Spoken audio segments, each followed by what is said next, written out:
നമ്മുടെ നാട്ടിലൊരു പള്ളി ഉണ്ടെങ്കിൽ, നമ്മുടെ നാട്ടിലെ ദീനി വിദ്യാഭ്യാസ സ്ഥാപനങ്ങൾ ഉണ്ടെങ്കിൽ നമ്മൾ അങ്ങോട്ട് ചോദിക്കണം, അല്ലെ നമ്മൾ അവിടെ പോണം. ഇതിനെ ഏൽപ്പിക്കപ്പെട്ടവരുണ്ടല്ലോ, ഓല് ചെയ്തോളൂ, ഓല് ക്ലീൻ ചെയ്തരും. ഒരു പള്ളിയില് ഒരു ചളി അവിടെ കാണുന്നുണ്ടെങ്കിൽ ആ ഒരു മോപ്പെടുത്ത് തുടച്ചാലുള്ള പ്രതിഫലം എത്ര പ്രിയപ്പെട്ടവരെ. നിങ്ങൾ നോക്കിയേ, അള്ളാഹുവിന്റെ റസൂല് മദീന പള്ളി തുടച്ച് വൃത്തിയാക്കിയിരുന്ന ഒരു പെണ്ണിന് വേണ്ടി നമസ്കരിച്ച ചരിത്രം ഹദീസിന്റെ താളുകളിലൂടെ നമുക്ക് കാണാൻ കഴിയും. മഹാനായ സ്വഹാബി വര്യൻ അബൂ ഹുറൈറ റളിയല്ലാഹു തആല അൻഹു ആണ് ആ ഹദീസ് നിവേദനം ചെയ്യുന്നത്. അന്ന ഇംറഅതൻ സൗദാ കാനത് തഖുമുൽ മസ്ജിദ.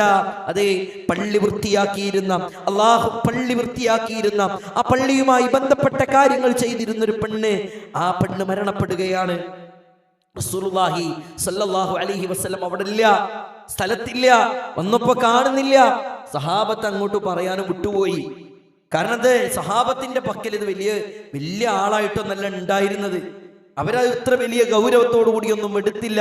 അല്ലാഹുവിന്റെ റസൂലെ ചോദിച്ചില്ലേ, ദല്ലൂനി അലാ ഖബരിഹി, അതേ ആ ഖബറൊന്ന് എനിക്ക് കാണിച്ചു തരണേ, ആ ഖബറൊന്ന് കാണിച്ചു തരണേ. അങ്ങനെ അല്ലാഹുവിന്റെ റസൂല് അവരുടെ അടുത്ത് പോയി ഫസല്ലാ അലൈഹാ, അവർക്ക് വേണ്ടി നമസ്കരിക്കുകയാണ്. ഇന്ന ഹാദിഹിൽ ഖുബൂർ മംലൂഅത്തുൻ ഉലുമത്തുൻ അലാ അഹ്ലിഹാ വ ഇന്നല്ലാഹ അസ്സ വജല്ല യുനവ്വിറുഹാ ലഹും ബിസലാത്തി അലൈഹിം. വല്ലാത്തൊരു ഹദീസ്, വല്ലാത്ത ആശയം ഉൾക്കൊള്ളുന്ന ഹദീസ് റസൂലുള്ളാഹി സ്വല്ലല്ലാഹി അലൈഹി വസല്ലം പറയാ. ഇവിടെ നമ്മൾ മനസ്സിലാക്കേണ്ടത് എന്താ, പള്ളി വൃത്തിയാക്കി എന്ന പേരിൽ ആ പെണ്ണിനെ ആ ഖബർ കാണിച്ച് കൊടുത്ത് നമസ്കരിക്കാൻ വേണ്ടി റസൂലുള്ളാഹി സ്വല്ലല്ലാഹി അലൈഹി വസല്ലം പുറപ്പെടുക. ഈ ഹദീസ് വിശദീകരിക്കുമ്പോൾ പണ്ഡിതന്മാർ പറയുന്നത് അത്രയും പ്രതിഫലം തളീഫുൽ മസ്ജിദിന്റെ ബാബിലാണ് പ്രിയപ്പെട്ടവരെ.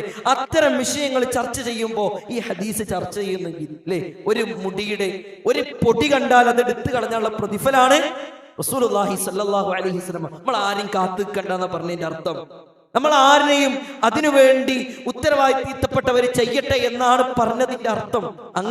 അങ്ങനെ ചിന്തിച്ചിട്ട് അങ്ങനെ മാറിപ്പോവാനല്ല. ഇതിന്റെയൊക്കെ പ്രതിഫലം മനസ്സിലാക്കി, ഇതിന്റെയൊക്കെ പ്രത്യേകതകളും മഹത്വവും മനസ്സിലാക്കി പ്രിയപ്പെട്ടവരെ നമ്മൾ ഇതിൽ ഇടപെടണം.